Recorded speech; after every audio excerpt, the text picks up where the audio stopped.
bonjour Monsieur Marcel. Bonjour Monsieur Jancy. Ok, bienvenue dans cette vidéo. Merci de ta disponibilité. Dans cette vidéo, nous allons parler de la pisciculture hors sol, étant donné que toi, tu es un praticien, tu es sur le terrain. Alors, est-ce que tu peux d'abord te présenter? Ok, je suis Marcel Ouedraogo. Je suis ingénieur agronome de formation, spécialisé en milieu aquatique et gestion des plans d'eau, et formé à l'université Nazi Boni de Bobo Dioulasso au Burkina Faso. Et je suis dans la pratique piscicole, il faut dire, ça fait déjà 7 à 8 années déjà. Parce que de l'université, nous sommes passés par la recherche au projet de développement, mais beaucoup plus orienté sécurité alimentaire, et des projets de développement directement à l'entreprise. Il faut dire qu'actuellement, j'occupe un poste en fait de responsable de ferme. C'est carrément une antenne de production agro-pastorale, mais axée beaucoup plus sur la pisciculture et qui se situe au nord du Congo. Ok, au nord Donc, du les Congo. différentes activités que nous menons au nord du Congo, oui. Et exactement à Oyo. Ok, donc au Congo-Brazzaville, parce qu'il y Les a deux activités Congos. menées sont essentiellement l'aviculture, la pisciculture, l'élevage bovin, l'élevage de... Oui, l'aviculture, l'élevage de porc. Bon, il y en a qui disent souvent porciculture. On a aussi la palmeraie, à partir de laquelle, en fait, on produit de l'huile de palme et tout. Donc, en fait, on est dans un système, d'où le nom antenne de production. Alors, félicitations déjà, hein, parce que vous faites des choses. Merci bien. Merci bien. Ok, alors, vu la densité de votre carte de visite, on ne pourra pas couvrir tous les besoins des téléspectateurs aujourd'hui, mais nous allons déjà parler des avantages et des inconvénients de la pisciculture hors sol. C'est-à-dire, quand je parle avantages ici, nous allons parler un peu de la rentabilité. Toi qui es dans cette activité, tu as dit tout à l'heure, ça fait déjà 8 ans. À quoi ça ressemble la rentabilité de la pisciculture hors sol ici en République du Congo? Bon, il faut déjà commencer par dire que la pisciculture, en fait, qui est le fait de produire du poisson à partir de l'eau douce. En fait, c'est une activité qui est en train de reprendre un peu sa marche au Congo, parce qu'auparavant, il y avait le site de Djumuna quand même qui offrait assez de poissons aux différents producteurs et aux différents consommateurs.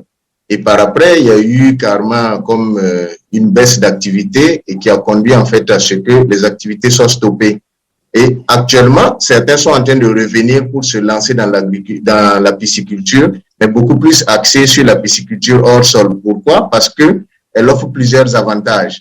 Vous avez par exemple le contrôle de vos tris, vous avez la maîtrise de vos sujets, ça veut dire vous pouvez contrôler facilement la qualité de l'eau, vous pouvez contrôler facilement le nombre de poissons que vous avez. Les poissons ne sont pas soumis à des prédateurs. Donc, c'est un peu quelques avantages comme ça que la pisciculture hors sol offre par rapport, par exemple, à la pisciculture en étang, où, en fait, il n'y a aucun contrôle. Pratiquement aucun contrôle. Voilà, parce que les déchets, en fait, produits par les poissons restent dans les étangs qui créent les questions d'ammoniac et autres. Donc, la pisciculture hors sol, en tout cas, un des avantages, c'est vraiment de pouvoir maîtriser ce qu'on produit, maîtriser la qualité de l'eau. Bon, c'est un peu quelques aspects déjà que je peux énoncer comme ça. Ok, alors... Maintenant, peut-être qu'on rentre en plus en profondeur. Ok, alors ça c'est déjà les avantages. Maintenant, dans ces avantages, il y a aussi déjà les inconvénients. Quand tu parles de l'ammoniac, comment ça se gère au niveau de la pisciculture hors sol, au niveau, les déjections des poissons pour éviter que ça se transforme en poison. Alors, quelles sont les solutions que vous utilisez dans ce sens-là? Ok, nous particulièrement, les bassins hors sol ont été construits avec un système de tuyauterie qui nous permet d'évacuer le matin une certaine quantité d'eau. On appelle ça le flash. C'est un terme anglais, ça se dit flasher. Donc, le matin, quand nous arrivons, il y a un tuyau qui est situé à l'extérieur de l'étang, mais qui est relié en fait à l'étang en question, au bassin hors solution, on va dire comme ça. Et de là, lorsqu'on tire en fait le tuyau en question, ça permet de diminuer la quantité d'eau et les déjections et les restes d'aliments consommés par les poissons sont évacués et une autre quantité d'eau est remplacée. Donc, en fait, il y a un renouvellement. Et en plus de ça, il faut dire qu'il y a de l'eau qui entre régulièrement et la tuyauterie, en fait, dont je parle, qui permet de vider l'eau. Au niveau de cette tuyauterie, la quantité d'eau qui entre correspond presque à la quantité d'eau qui sort. Donc, on essaie chaque matin de flasher. Donc, on a au total 6 bassins de 25 mètres cubes par bassin. Donc, le matin, nous sommes obligés de faire le flashage de 10 cm d'eau. Okay. Tout en sachant que, en fait, il y a une cuvette qui a été créée et tous les déchets viennent en fait vers cette cuvette-là, passent par le tuyau central et évacués maintenant vers l'extérieur. Okay. Donc, ça nous permet de ne pas avoir des restes d'aliments et des restes de déjection et autres. Voilà. Mais et à cela, il faut ajouter en fait qu'il y a un contrôle qui est fait matinalement à travers des kits de test. Il y a des kits de test à partir desquels on prélève une quantité d'eau, on fait le test du pH, on fait le test de l'ammoniac, des nitrites et des nitrates, et à partir de là, on décide soit il faut flasher ou il ne faut pas flasher, et voilà, il faut nourrir ou il ne faut pas nourrir les poissons. C'est un peu comme ça. Très bien, je vais revenir sur ça avec une question. Okay. Parlons oui. de la construction des bacs. Tu vois déjà, tu as dit que vous avez tout un système. Alors, ça veut dire que toute personne qui veut se lancer dans la pisciculture hors sol doit mettre ce même système-là dans son activité. Alors, pour quelqu'un qui ne sait pas par où commencer, est-ce que toi, en tant que technicien, tu peux tu peux disposer du temps pour venir, on va dire, carrément créer les bacs pour la personne qui souhaite se lancer? Si la réponse est oui, bon, en termes de coût, bon, on va pas peut-être rentrer dans les détails, mais est-ce que c'est vraiment des services qui sont à la portée de toutes les bourses? Bon. Il faut dire qu'à mon niveau, actuellement, en fait, ma position de travail ne me permet pas, par exemple, de prester, mais il y a des gens qui ont été formés déjà à cet effet et qui sont soit à Brazzaville ou même avec nous directement sur place ici et qui peuvent arriver et voilà, appuyer qui que ce soit qui veut se lancer dans l'activité. Parce que dès que vous ratez le départ, la correction devient difficile. Parce que les bacs hors sol construits en béton, je ne parle pas des étangs à bâche parce que ça, on peut les déplacer, on peut toujours modifier à volonté. Mais les étangs construits en béton deviennent difficiles en fait à modifier parce que déjà, par exemple, il faut casser et par la suite, vous aurez forcément l'eau va forcément, ça va sointer. Et dès que ça commence par là, vous aurez après une grande fissure de votre bassin et voilà. D'accord. Alors. Donc, prester, oui, on peut trouver en fait des gens qui peuvent effectivement le faire et associer à un plombier aussi. Parce que la quantité d'eau qui entre dans le bassin et la quantité d'eau qui va sortir, ça va dépendre aussi du diamètre en fait des tuyaux. Donc, il y a tous ces aspects dont il faut tenir compte. Et de quelle source d'eau vous disposez, quel est votre débit, et voilà, tous ces aspects. Oui, mais déjà... Donc, des gens prêts à prester, oui. Ok, mais ce qui est intéressant, c'est d'être déjà sûr qu'il y a des gens prêts à prester. Et moi, je souhaiterais même rendre déjà cette équipe-là disponible, prêt à intervenir ici à Brazzaville. Je pense que c'est ce que nous allons faire dans un très court terme, parce qu'il y a beaucoup de sollicitations dans ce sens-là. Donc, j'imagine qu'en ce moment, il y a déjà quelques membres de votre équipe ici à Brazzaville. Donc, très rapidement, moi, je vais rentrer en contact avec eux pour qu'on essaie déjà de disponibiliser cette technicité, ce savoir pour les futurs pisciculteurs. Alors, ok, ça c'est au niveau de la technique. Maintenant, au niveau du matériel qui rentre dans la construction des bacs, est-ce que nous les avons sur place ici au Congo ou encore il faut importer? Non, pour le moment, en tout cas, pour ce qui entre dans la construction des bacs hors sol, c'est disponible. Okay. Les bacs hors sol en béton. Parce qu'il faut préciser qu'il y a les bacs qui sont en béton et il y en a aussi qui sont à bâche. Maintenant, les bacs en bâche, est-ce que déjà, dans votre exploitation, est-ce que vous avez des bacs en bâche? Si oui, et comment est-ce que vous avez fait pour vous en approvisionner? Bon, dès le démarrage du projet, en fait, les produits ont été commandés, je crois, depuis la Hollande. Et c'est des bacs qui peuvent nous tenir, par exemple, sur une durée de 10 ans avant de connaître l'amortissement. D'accord. Voilà. Mais pour des pisciculteurs qui démarrent vraiment de façon, voilà, qui veulent aller vraiment pas à pas, qui n'ont pas assez de moyens, on va dire comme ça. On peut facilement avoir les bacs soit au Cameroun, soit au Bénin, soit au Burkina Faso, dont je suis originaire, et même, je crois, en RDC aussi, juste à côté. À Brazzaville, je n'en ai pas encore croisé, mais bon, on peut toujours fouiller. Sinon, à partir du Bénin, du Cameroun, du Burkina, on peut importer ces bacs-là. Ok. Et en fait, il y a la facilité de mobilité. Vous pouvez les disposer dans votre maison. Quand votre ferme est prête, vous les déplacez, vous ramenez à la ferme. Et voilà, c'est un peu ce qui est les avantages. Et comme j'ai dit tout à l'heure, en ce qui concerne la partie technique, le personnel technique à mettre déjà à disposition pour intervenir en cas de besoin, nous allons faire exactement la même chose, surtout pour les bacs en bâche. Pour les bacs en bâche. Donc, après cet entretien, nous allons travailler là-dessus pour prendre déjà les contacts avec les fournisseurs qui sont juste à côté de nous, c'est-à-dire RDC et le Cameroun. Au Cameroun, voilà, juste à côté. Voilà, mais non. Et même chez toi aussi, on peut le faire parce que le but, c'est vraiment mettre une plateforme qui facilite ou qui rend plus rapide l'entrée des nouveaux pisciculteurs dans le secteur. Le but, c'est dans l'activité. Oui. Ok. C'est celui-là. Ok.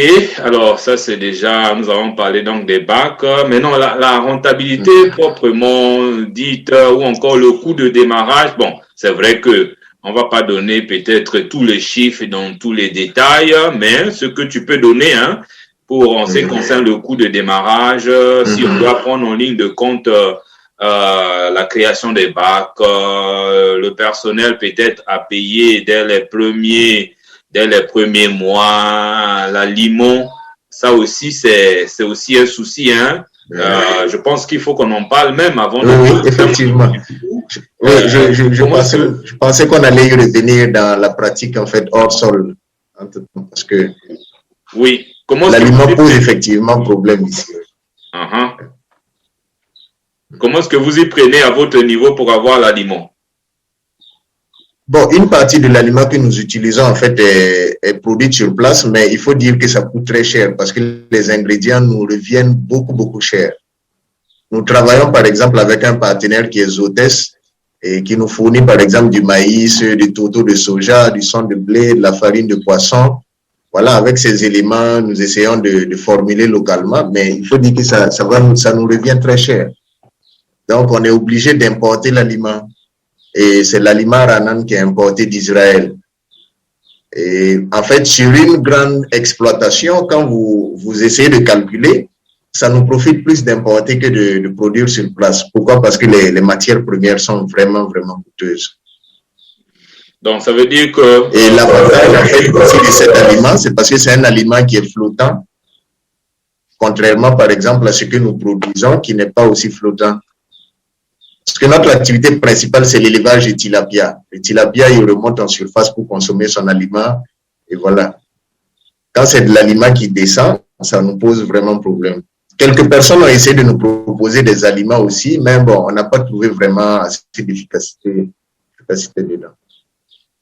Oui, moi, j'ai été dans une exploitation tout dernièrement. Il y a même une vidéo qui va sortir sur ça, là où ils font l'aliment poisson.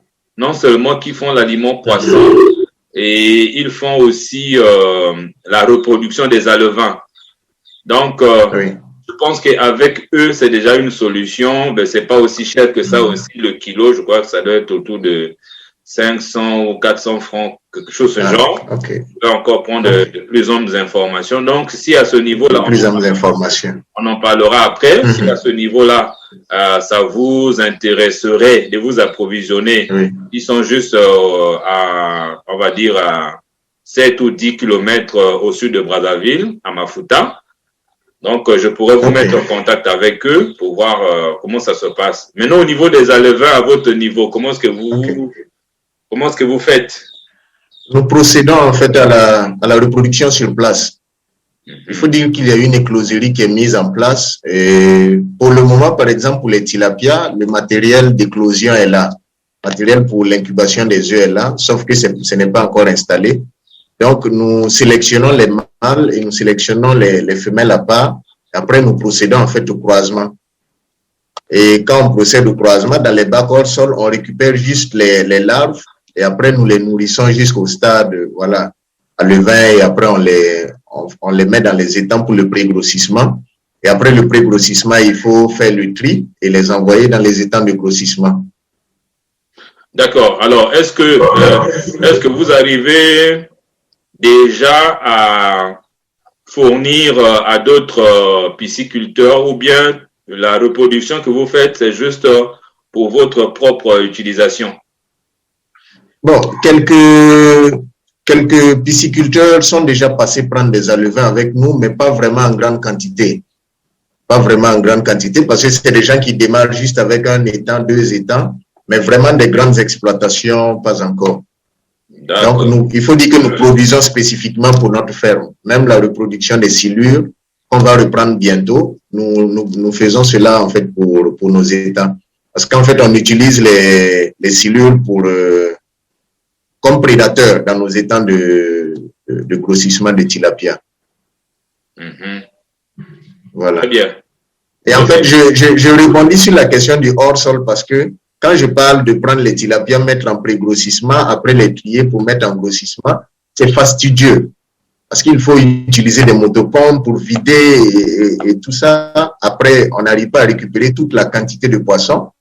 Et les poissons qui vont rester dans ces étangs en sol, là, ces étangs creusés, vont se recroiser avec leurs géniteurs. Et voilà. Après, on a le nanisme qui naît. On n'a pas d'évolution, par exemple, dans cette activité. Par contre, en hors sol, vous avez la facilité de récupérer tous vos poissons que vous avez mis et de les trier, de mettre les mâles à part et soit de vendre les femelles ou voilà, de les utiliser pour les croiser avec d'autres mâles issus d'une autre ferme pour la question de consanguinité.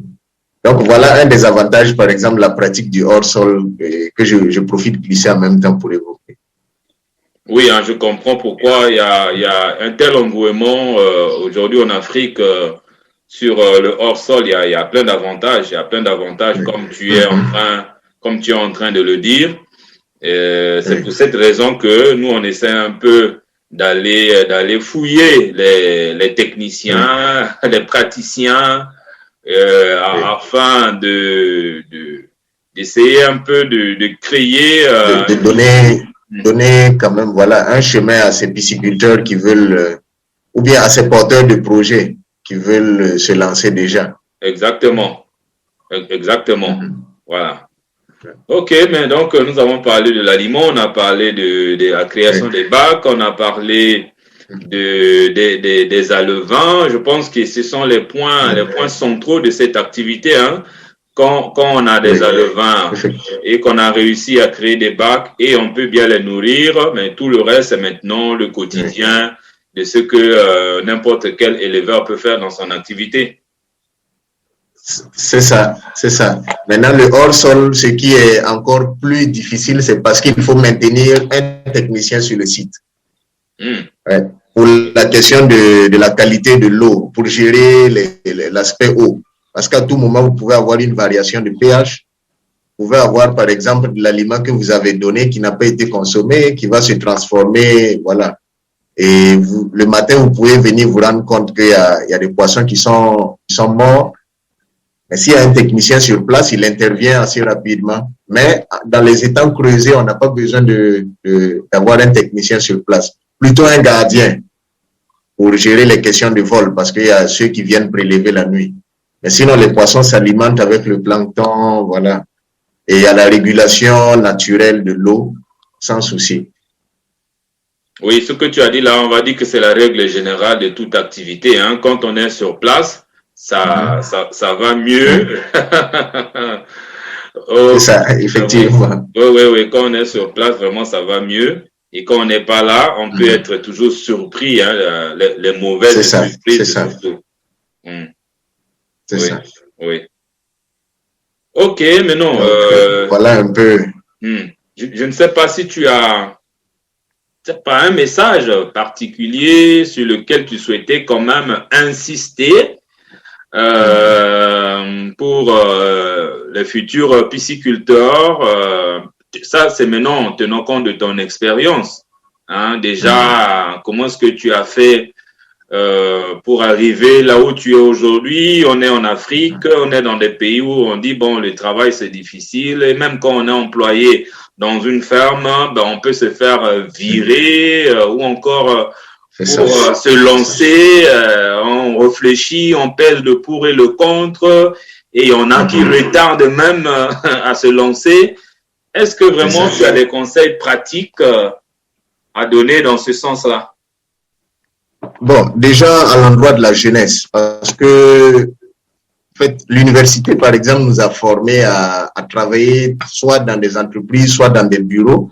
Mais je pense qu'il est grand temps, en fait, qu'on commence à se prendre, en fait, en charge et à se dire qu'on n'est pas obligé, par exemple, d'être un salarié quelque part. Il y a des activités qui peuvent nous amener, en fait, à être autonomes, et dont la pisciculture.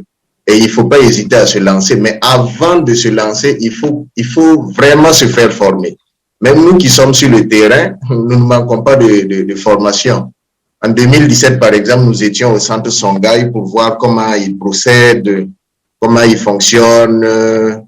Voilà. Et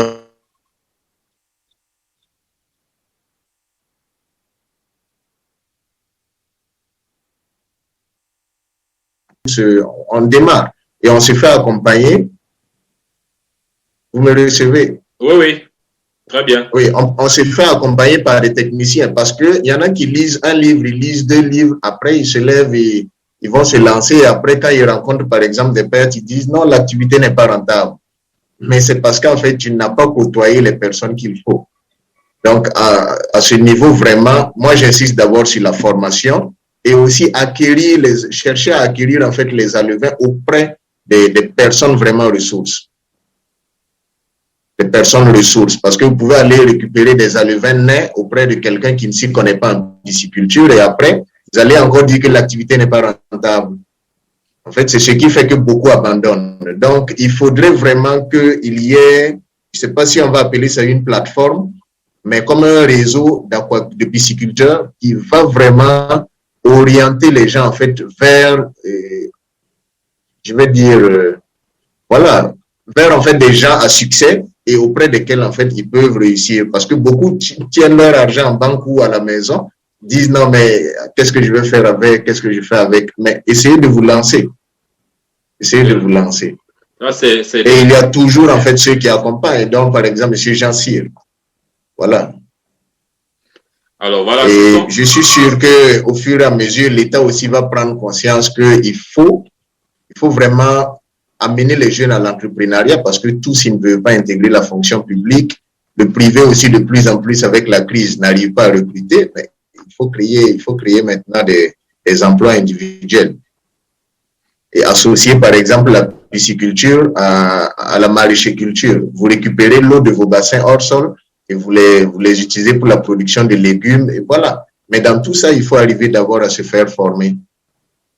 Et avoir des techniciens compétents, vraiment, c'est surtout avoir des techniciens compétents.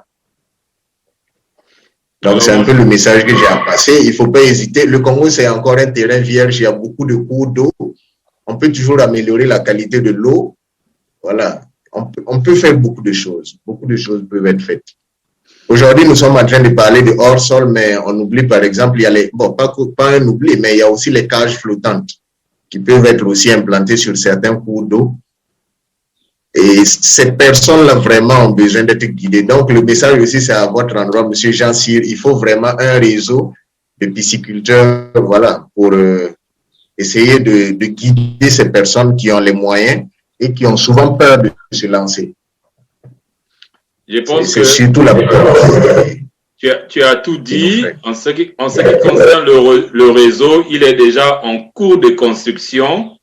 Vraiment, depuis qu'on a lancé le programme Entreprendre et réussir en Afrique, nous avons à cœur de fédérer toutes les compétences nécessaires à la mise en œuvre de chaque activité agricole et d'élevage. Donc, systématiquement, lorsque nous rencontrons des gens comme vous, ils rentrent déjà dans le réseau et à chaque instant qu'on a besoin de telles compétences, on ne va pas hésiter de vous faire intervenir afin d'apporter votre pierre à l'édifice. Et j'ose croire que tu peux déjà affirmer solennellement que tu fais partie désormais de l'équipe de cette plateforme. De pisciculteurs. Oui.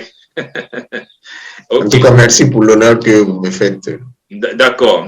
Alors, et en fait, ce que tu as dit là, le conseil que tu as donné, axé sur la formation, personnellement, je pense que c'est le meilleur conseil qu'on peut donner aujourd'hui à quelqu'un qui veut se lancer dans l'entrepreneuriat d'une manière générale et en pisciculture en particulier, puisque c'est de ça que nous parlons aujourd'hui.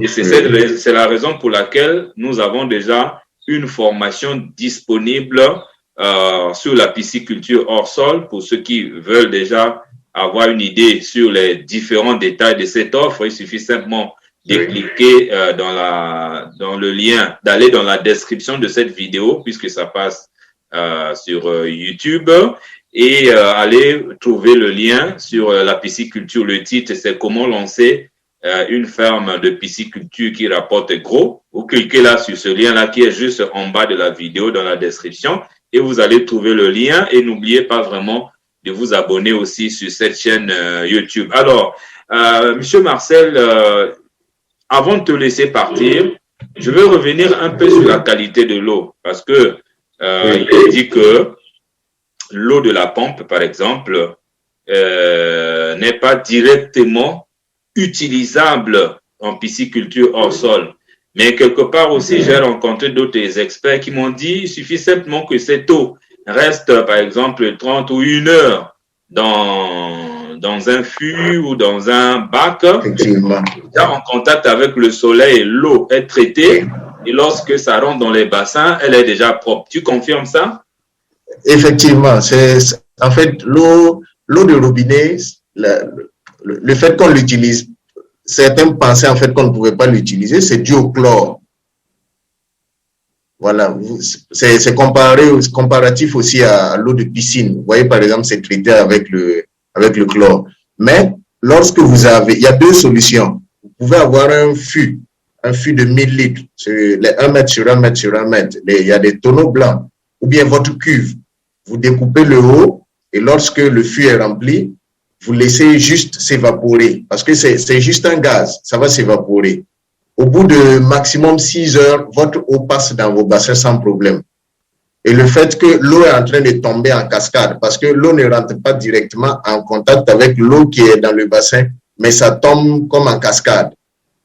Donc, le fait en fait que ça réjaillit, il y a tout ça en fait qui fait évaporer le chlore en question dans l'eau du robinet. Autre solution, c'est d'avoir ce qu'on appelle un aérateur. Si vous voulez utiliser votre eau très rapidement, vous placez un aérateur au niveau de la source d'eau. Dès que vous ventilez, le gaz va s'évaporer. C'est juste un gaz. Donc, l'eau de robinet, en fait, n'est plus un frein. Auparavant, c'était un frein parce que, voilà, on ne savait pas qu'est-ce qui se passait et tout. Mais actuellement, je prends le cas du Burkina, beaucoup de gens font la pisciculture urbaine à la maison, juste derrière leur concession. Avec un bac, par exemple, de 2 mètres cubes. Et ils produisent du poisson pour leur consommation familiale, mais avec l'eau de robinet.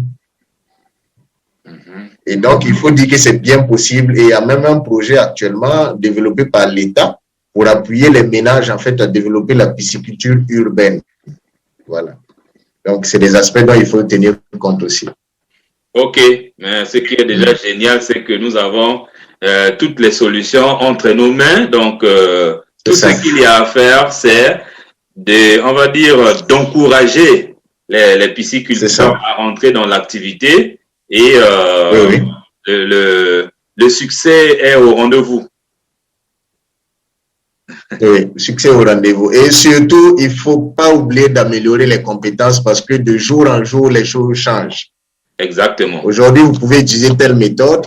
Demain, il y a une autre méthode qui est là. Donc, il ne faut pas s'affirmer connaisseur. Il faut toujours chercher par les webinaires, par les réseaux d'échange, à améliorer toujours les compétences et à découvrir qu'est-ce que les autres font, à partager aussi son expérience. De ce fait, par exemple, à la ferme, je peux déjà le dire, s'il y a 1-2 personnes qui veulent venir, par exemple, c'est bien possible de prendre contact et voilà, de venir visiter ce que nous faisons, d'acheter même le poisson, parce que nous produisons le malangua, nous produisons les silures, et qu'on appelle ici les senga, les mabongo. On produit aussi les tilapia que les gens appellent communément les carpes. Donc, vous pouvez venir voir qu'est-ce qu'on fait en termes de pratique hors sol. Vous pouvez aussi venir voir ce qu'on fait en termes de pratique et de pisciculture dans les États, parce que nous les fertilisons avec les déchets issus de nos, de nos élevages de volailles. Donc, il y a beaucoup de choses à apprendre. Alors, ça tombe bien parce que moi, j'ai une stratégie pour permettre aux nouveaux pisciculteurs de toucher du doigt la réalité du secteur en quelques jours pour leur permettre d'acquérir déjà une certaine expérience qui va leur donner beaucoup de chances de succès. Moi, j'initie les stages pratiques dans les activités existantes. Donc, ce que tu dis là, c'est déjà une très bonne nouvelle. Et pour moi et toutes les personnes que je vais accompagner, et comme ça, je vais les envoyer vers vous, et comme ça, vraiment, ça va leur donner le punch qu'il faut afin d'accélérer le résultat. C'est ça. OK. D'accord, mais là, vraiment, ça m'a fait plaisir, chers web auditeurs. N'oubliez surtout pas de vous abonner à cette chaîne en cliquant sur le bouton s'abonner qui s'affiche en bas et d'aller prendre la formation qui est déjà prête pour vous. Alors, Monsieur Marcel, je te dis merci beaucoup et on se retrouve dans d'autres vidéos et pourquoi pas en live et même dans les conférences en présentiel que nous allons organiser d'ici là. Effectivement. Okay. En tout cas, merci pour l'invitation et portez-vous bien surtout. Merci beaucoup.